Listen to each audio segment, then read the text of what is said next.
Biden making defending democracy a touchstone in his re-election. Phoenix, AP. On the anniversary of the January 6 Capitol riot, President Joe Biden stood in early 2022 at the literal epicenter of the insurrection and accused Donald Trump of continuing to hold a dagger at democracy's throat. Biden closed out the summer that same year in the shadow of Philadelphia's Independence Hall, decrying Trumpism as a menace to democratic institutions. And that November, as voters were casting ballots in the midterm elections, Biden again sounded a clarion call to protect democratic institutions, warning that their underpinnings remained under threat. Biden on Thursday will make his fourth in a series of presidential addresses about the state of democracy, a cause that is a key motivator and a touchstone for him as he tries to remain in office even in the face of low approval ratings and widespread concern from voters about his age. Time equals 400 ms. Greater than the location for this speech, as was the case for the others, was deliberately chosen. It will be near Arizona State University, which houses the McCain Institute, named after the late Arizona Senator John McCain, a friend of Biden and the 2008 Republican presidential nominee who spent his public life denouncing autocrats around the globe. Time equals 400 ms. Greater than now, as Biden slowly ramps up his re-election campaign. His core focus on democracy is increasingly intertwined with the political dynamics that are confronting him. His likeliest 2024 opponent, former President Donald Trump, continues to spread falsehoods about the results from the 2020 election and is battling unprecedented criminal charges stemming in part from those lies. Those challenging Trump for the GOP presidential nomination have largely avoided challenging his election falsehoods, and his allies on Capitol Hill are only becoming more emboldened as Trump eggs them on, including toward a looming government shutdown that appears all but inevitable. In closed-door fundraisers, Biden has opined at length about his case for re-election, imploring supporters to join his effort to literally save American democracy, as he described it to a gaggle of wealthy donors earlier this month in New York. "I'm running because we made progress. That's good, but because our democracy, I think, is still at risk. And I mean it," Biden said. "I don't think it's hyperbole to suggest that. Because our most important freedoms, the freedom to choose, the freedom to vote, the freedom to be, the right to be who you are, to love who you love, is being attacked and shredded today, right now." Advisors see Biden's continued focus on democracy as not only good policy, but also good politics.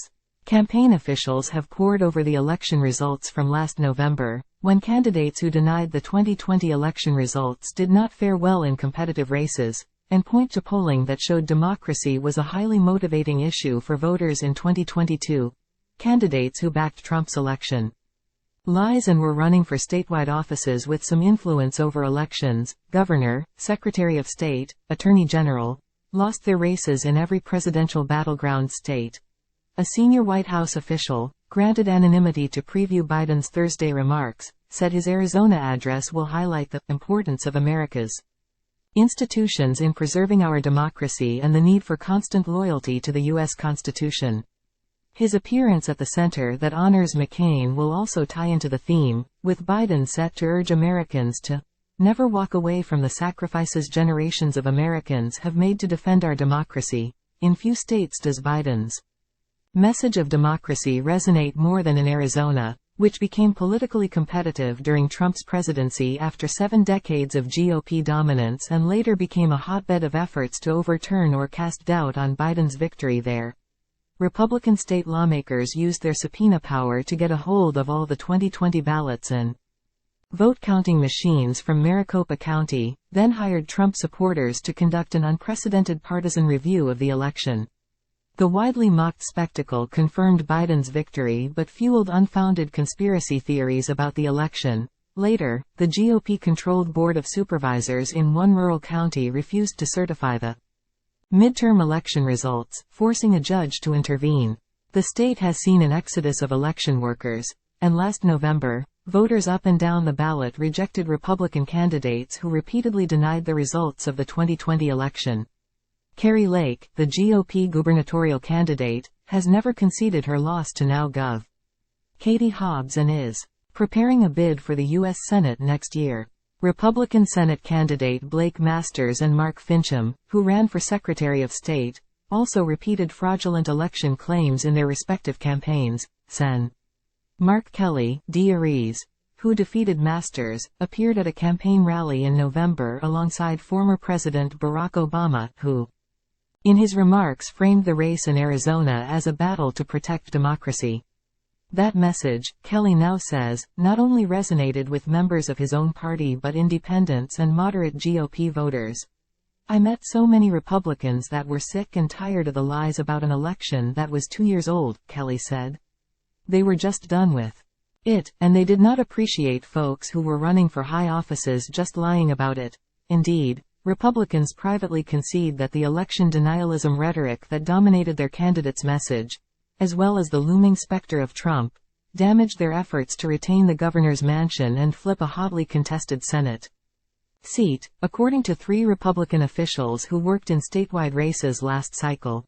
The issue of democracy resonated more in Arizona than in other competitive states, and to have candidates deny basic facts on elections helped reinforce claims from Democrats about GOP extremism on other, completely separate issues, said the Republican officials, who spoke on condition of anonymity to candidly describe the party's shortcomings last year.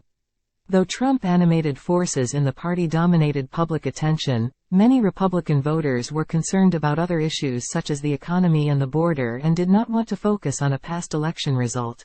Arizona Representative Ruben Gallego, who is seeking the Democratic nomination in next year's Senate race, said a democracy-focused message also is particularly important to 2 critical blocks of voters in the state, Latinos and veterans, both of whom Gallego said are uniquely affected by election denialism and the January 6 Capitol insurrection. You know, we come from countries and experiences where democracy is very corrupt, and many of us are only 1 generation removed from that, but we're close enough to see how bad it can be, Gallego said.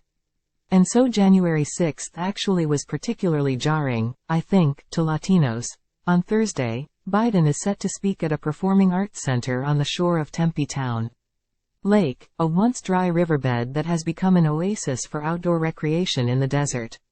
The lake is the centerpiece of the Rio Salado project, a riverbed revitalization plan that McCain advocated for until his death, Cooper reported from Phoenix.